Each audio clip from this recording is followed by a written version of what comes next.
Hey everybody, this is AnimefreakChaos, and welcome back to The Legend of Heroes, Trails of Cold Steel 2.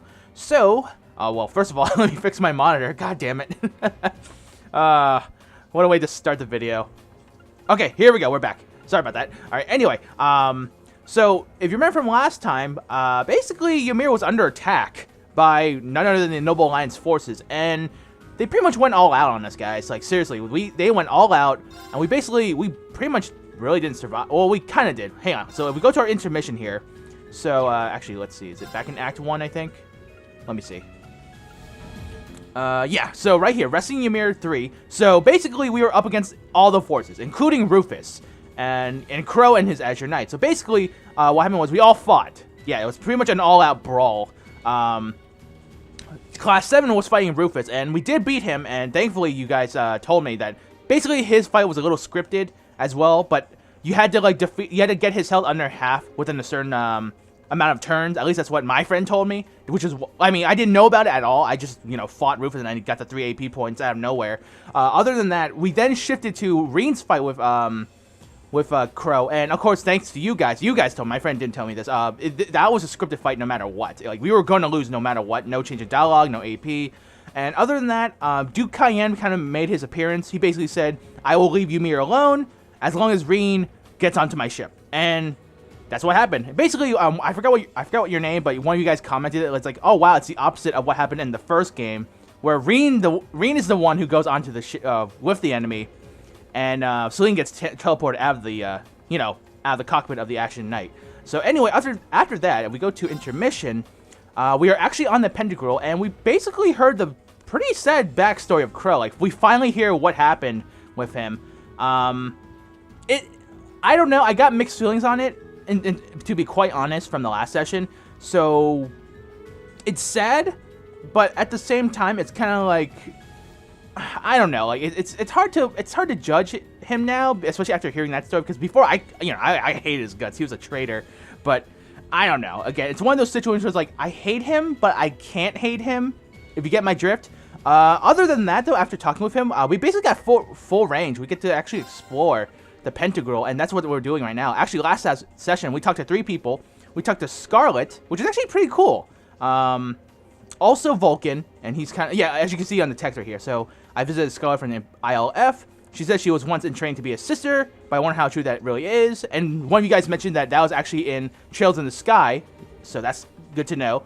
Vulcan, he's kind of like, he kind of has no objective, at least from what Reen said last time. Basically, he has no drive anymore, you know, because, you know, the point of his revenge is pretty much dead. So he's kind of just like there, I guess. Other than that, we also talked to Phantom Thief Blue Blanc. What does it say here? Why he did not steal my fair heart. The stories he had to share were admittedly very interesting, because I think he mentioned something from Trails in the Sky about like a floating island, so that must make sense. Other than that, though, if we go back, let's see. So we have 4 more people to talk to, and then we can go ahead and go upstairs. So let's actually see what else there is to talk to. Let's talk to the butler over here. And this piano. Alright, who's this guy? So, Butler Albert. Good day, Master Reen. My name is Albert, a butler in the service of the Duke. If I can do anything to make your stay a little more, or a more comfortable one, do not hesitate to let me know. Oh, that's it? Oh, wow, okay. I thought he was going to have more things to say, but I guess not. So, yeah. Let's go ahead and talk to everyone else. Let's see. Does he say anything else? Blue Blanc? No, same thing. Okay. Still funny, though, that, like, when we were doing conference, he suddenly put his mask back on, so it's just like, okay, that was random. Alright, so how do we want to do this? Left, right, I guess? I guess we can do that. Alright, so let's see who's in this door. Oh, wow. Oh, okay. Oh, wait, is that? Ah, Duvalie. The Screamer. Having to travel to and from Crossbell like this is utterly exhausting. No, I mustn't complain. I'm doing this for the sake of my lord. Aha. Didn't I see her in Legram? Who goes there? Wait! You're the Ashen Knight's pilot! I remember you now. You're with Ouroboros. Duvalie the Swift, right? Have you no shame? Is it perhaps normal for you to barge into a lady's room unannounced? Well, to be honest, this isn't the first time. We did that all the time back in Thor's. You and that Arseid are only as bad as each other, I swear! Learn your place! And there she goes. Actually, I just walked through the door normally. I should have probably knocked before I came in, though. Sorry about that. Alright, so what happens now? Oh, okay, now she's in full battle gear. So, now that we're understood, what do you want? Jeez, rude off the bat, huh? Have you come to tell me that you'll be fighting on our side after all? Can you not jump to conclusions? Besides, it's not like you're working with the Alliance because you agree with what they're doing. Oh, naturally. Lady Clotilde seems to have a purpose of her own, but for my part, I have no obligation to help the Alliance whatsoever. Well, okay then. I'm simply cooperating because I was told doing so was necessary to the plan. Plan? I'm not sure what she's getting at. Just so we're clear, that lord you keep mentioning isn't Vita Clotilde, is it? No. She may be an Anguis like her, but my lord is the 7th, not the 2nd. She's the leader of the Stahlritter, the great light which guides us. Gallant yet beautiful, proud yet merciful. She's the strongest knight of all, and oh, she's simply divine. Wow. Fangirling much. Yep. Well, you made it clear how great you think she is. So the head of the Stahlritter is also a woman? She certainly is. And if you must know, 100 swordsmen of your strength couldn't hope to equal her. No, 1,000, even 10,000 of you wouldn't be able to so much as scratch her. Okay, I get it. She's strong. Still, if she's a woman who could be described as the strongest knight of all, Laura already noticed the similarity between the Eisenritter and the Stahlritter, but she really does sound like Saint Sen a lot. And don't worry guys, you did help confirm me with that from evidence. I see I've got you thinking. Incidentally, I may have already mentioned her title, but one can never share my lord's glory too many times. She's known as the Steel Maiden. The Steel Maiden, huh? And with that, I believe that's enough idle chatter. If you didn't come to tell me that you'll be fighting on our side, then we remain enemies. As such, we shouldn't be standing here being friendly with one another. Yeah, I suppose you're right. Sorry for bothering you. Actually, there was one more thing I wanted to ask. You're not an enforcer like Blue Blanc or Sharon, right? Is there any reason for that? Ugh, you just had to ask. Now that I think about it, Sharon did mention that back in Bereahard, before we fought them, her and McBurn. Enforcers are selected by the society's leader, the Grandmaster. And in order to be selected as one and given a number, that person needs to be burdened by some kind of darkness. But just so we're clear, there is no correlation between having a number and one's strength, all right? I'm quite strong. I didn't say you weren't. But it makes perfect sense. You don't strike me as someone who's carrying any kind of darkness with you. You're refreshingly sincere, like someone who hates anything that strays from the path of righteousness. I'll thank you not to spout such nauseating drivel in my presence, says the blushing one. Now get the hell out of my room! Okay, jeez, Christ. God, so tsundere. God. She chased me out. I'm really curious about the Steel Maiden. Could she really have some connection with the Lance Maiden? Yep, see? Even more evidence from the first game. Perhaps even with the woman who helped us during our August field study. Okay, well that pretty much proves it. Oh. The Star Ritter and the Steel Maiden, huh? I'm curious, but I doubt she'll help fill in the blanks even if I asked. Okay, so that was Duvalie. And, yeah, she's a real tsundere. Alright, anyway, so next door over here. Let's see who this is. I wonder who's in here. We got a visitor? Easygoing. Come on in. Whoa. Excuse me. Well, we know who's in this room. Or two of them. Oh, badass music.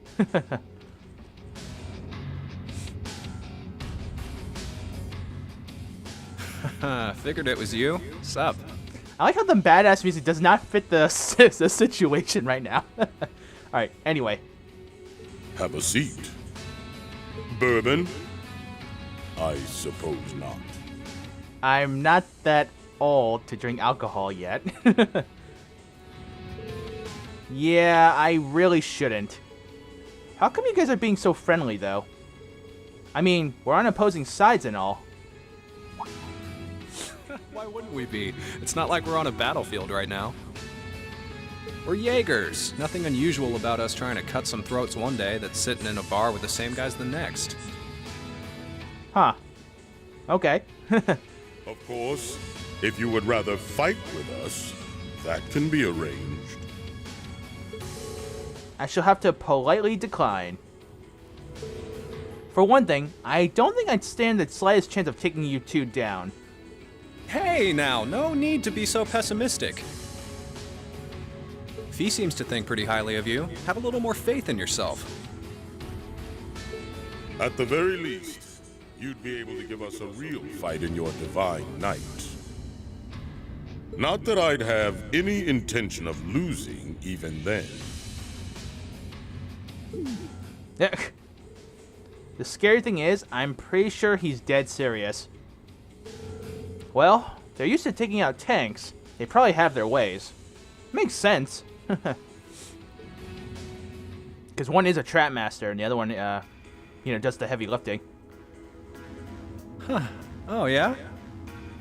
Ranking 72nd for the year in an academy full of big shot students ain't half bad.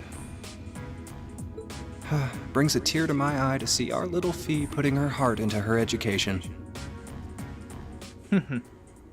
And don't forget, she was the youngest of her classmates, too.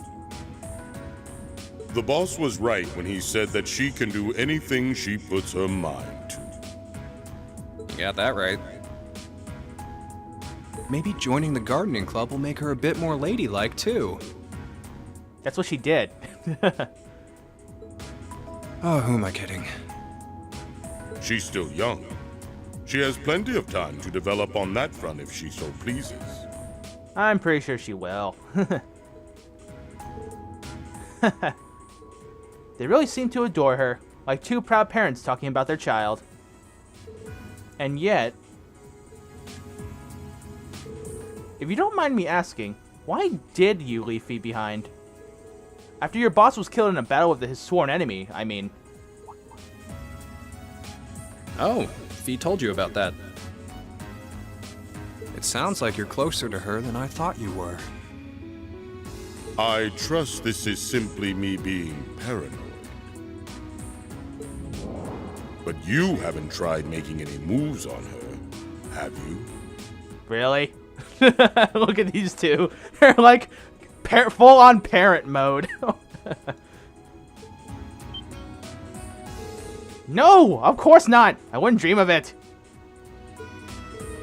I just want to know why you abandoned her when she obviously means so much to the two of you. She thought of you all like family. Why did you leave her all alone? Well... You better give me a damn answer. I'm actually really curious. We had our reasons. Let's leave it at that. I know you want to know, but you're not the one we should be telling that to. We'll be sure to tell Fee our reasons in due time. Until then, leave the issue be. Alright. Alright. I can accept that. Still, she's our classmate, and that... excuse me. Still, she's our classmate, and in that sense, she's like family to me. To us, too. And we feel that way about her just as strongly as you do, if not more so. I want to be perfectly clear on that. Fighting words right there. Still, we'll remember you said that. Returning to the matter at hand, you're sure you haven't tried to make any moves on her? Really? Come on, spit it out. They really are like two overprotective fathers. That could be a hilarious 4-coma manga right there, as an idea. Alright, I was hoping to get a bit more out of them about what Zephyr is up to. All we did was talk about Fee the whole time. Oh well. At least now I know that the guys in Zephyr really cared about her, so it wasn't a complete waste of time. It's really interesting to see, like seriously, like all these conversations with these guys. Really interesting. Alright, let's see. It's clear they care about Fee to some extent. I wish I could have gotten more out of them, but I'm sure I'll have another chance. Alright. Obviously, I'm just going on pure speculation, but how much you want to bet these two left her in order to protect her? I get the feeling that's the case. Because, you know, Master probably said something to those two like, oh, you know, take care of Fee and whatnot. And, of course, they had to leave to protect her in some sense. So that way maybe an enemy wouldn't be able to find her. Who knows? Again, pure speculation. All right, anyway, let's see. Who's the next person? I think I can send someone inside. Given the circumstances, I imagine it must be one of the people who fought us in Ymir. Alright, go inside. Oh. Huh? It's open. Alright, I wonder who it is.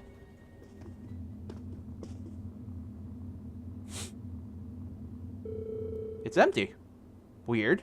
Could have sworn I sent someone in here.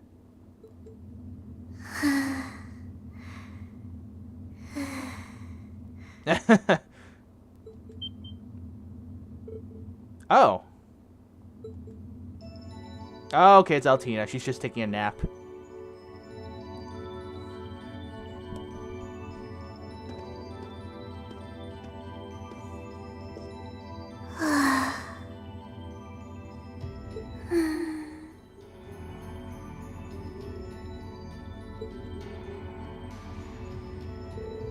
Looking at her lying down like this, she really is just a child. Maybe 12 or 13? Somewhere close to Milliam's age. How did a kid like this end up fighting with the Alliance? Who are you? Yeah. Who's calling me? Is she talking in her sleep?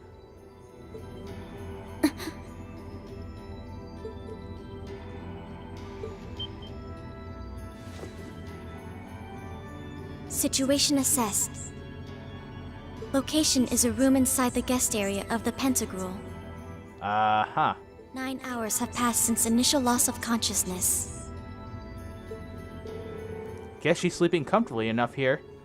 Then again, she needs it at her age. She's got plenty of growing left. Wait.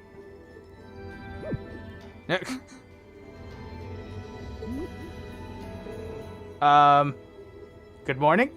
Green Schwarzer, why are you here?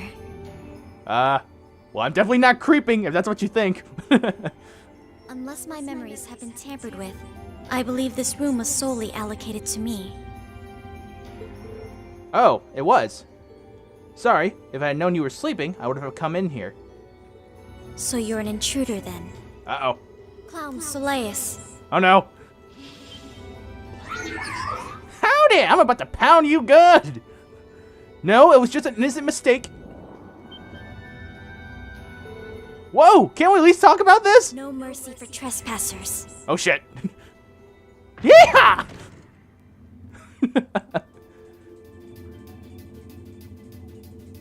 So you claim to have no inappropriate motives for sneaking into this room. No, not claim. I really didn't. I'm not a lolicon. But once you walked in, you fell victim to temptation and chose to act in accordance to your desires. Again, not a lolicon. No, I didn't. How many times do I have to explain what happened before you, like, believe me? I was making a joke. Kinda hard to tell from your emotional response. Had you any intention of harming me, Clown Soleus would have attacked you. That he didn't proves your innocence. You just punched me. That's right, and I'll do it again soon. Later, bitches. Oh, right. Then what was all that for? Oh, whatever. I suppose it's my own fault for coming in without permission. Anyway, I cleared my name. I'll see you some other time. Probably. If that's what you want to do, you didn't come to ask me anything then? Well, no. Honestly, I didn't even know you were in here. I do have a lot I'd like to ask you, though. And just as much I'd like to say to you.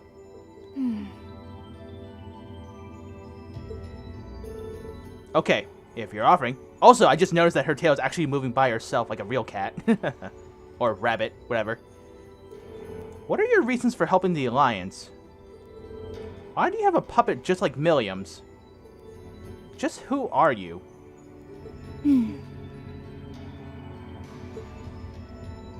The answer to your first question is, I was ordered to do so. As all information regarding Clown Soleus is confidential, I am unable to answer your second question. And as for the last one, I am unable to fully comprehend the depth of your question. Uh-huh. Oh, forget it. You abducted my sister and the princess. Whether you were ordered to or not doesn't change that. And it's not something I think I can forgive. See you around. Ugh. Sorry, that was probably too harsh. I can't pretend to know anything about your circumstances, but I do know you didn't abduct them out of your own free will. Anyway, with that said, I'll be going. Maybe we'll have a chance to talk again sometime. The Black Workshop. What? That's the name of the place I belong to.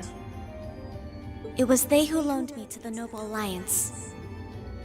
Unless you choose to join the Alliance, that is the most I'm able to disclose to you. The name doesn't ring any bells. And loaned? That makes it sound like... I suppose it's none of my business.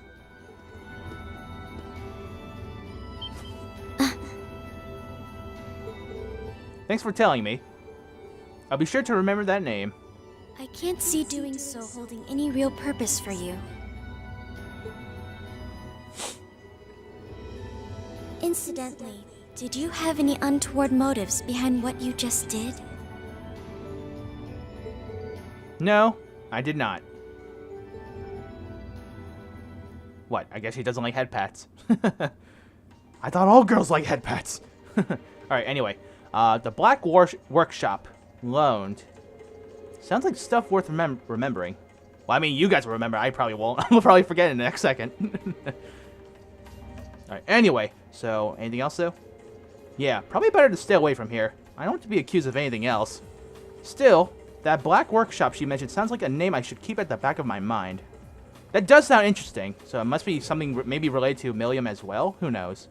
But, good thing Leonidas and Xeno didn't hear the commotion happened, because I think they probably would have been like, so you did do something to Fee, and now you're doing it to this little girl.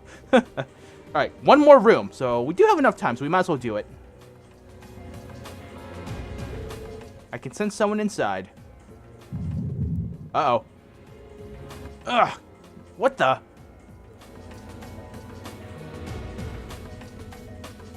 Alright, go inside. We know who it is, so we might as well.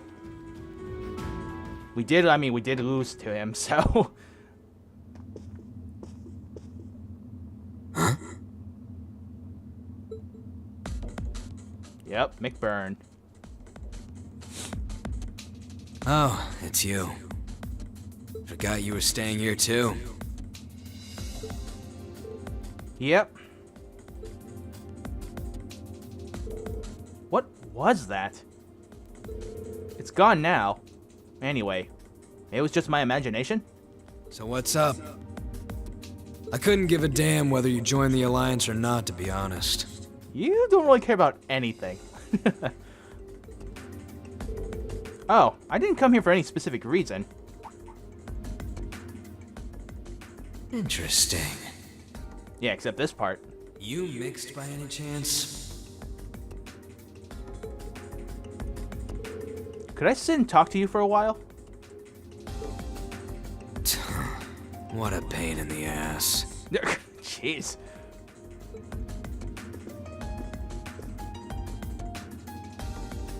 So, what do you want to ask?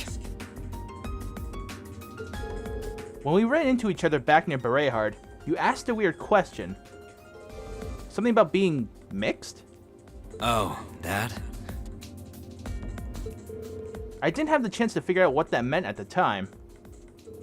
But what did you mean? Don't know if I can even explain that one. It's just something you feel. What we've got mixed into us is obviously different in strength and nature. It's kinda hard to put into words. Yeah, seems that way.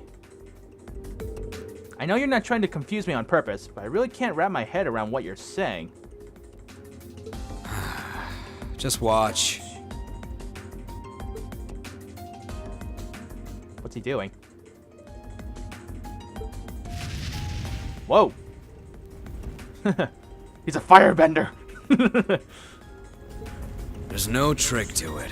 I'm not using an ornament, it's not magic. And I'm not using an artifact either. Really? I just will fire to appear, and it does. Wow. So, yeah, like a firebender or the Human Torch. So it's just a totally unnatural ability. Yeah, I guess you could say that. Pretty cool, I'll admit. Something that just gives you results, without the processes you'd usually have to go through to obtain them. You've got one too, right? Oh yeah, Double Mayreen. Well, true. That power of mine wasn't something I gained from training. I don't even know where the power itself is coming from. It's the same kind of thing. People who can do things like that usually have something mixed into them. Uh-huh. Something foreign, unnatural, mixed into their body itself. Different to the church's stigmas. Looks like a pretty small part of it in your case, though. Oh.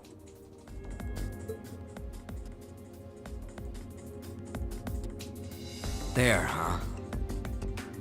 Anyway, I couldn't tell you how, where, or why whatever it is got mixed into you. Sure you've got more questions, but sorry, I can't answer them. No, it's okay. You answered enough already. I feel like I understand myself a little better now, actually. Good for you, I guess. So, we done now? Yeah. Thanks for your time.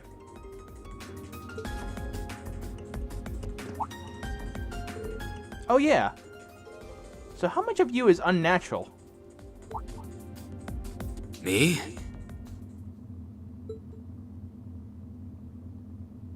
All of me. Whoa. That was sexy. His circumstances seem very different from mine. Guess all I can do is remember what he said. Maybe there will come a time when it all makes sense.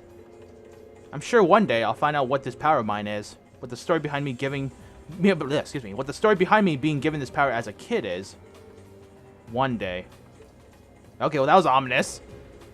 Alright, so I think that's it for everyone. Hang on, anything else from here? Just listening to Ouroboros' enforcers talk is enough to make you realize how ridiculously terrifying their strength is. I am glad I got the chance to talk to McBurn, though. Anything else? Nope. Okay, yeah, that was actually kind of... I mean, it was cool, but, you know, he was all like, all of me. Sexy talk or something. I don't know. All right, so we are actually going to go ahead and split the part now, and then we'll proceed up to the second floor for next time. So we pretty much finished talking to everyone. Wait, are there two people right there? Oh, there's another person. All right, no. You know what? We'll talk to her afterwards. So let's go ahead and save. And we'll continue on the next part. Yeah, man, all these backstories from everyone's actually, or not backstories, but just conversations in general of all these people have been really interesting. I'm not gonna lie. Alright, so now it's saving. Alright, guys, so give me 1 second here, and then we will be right back.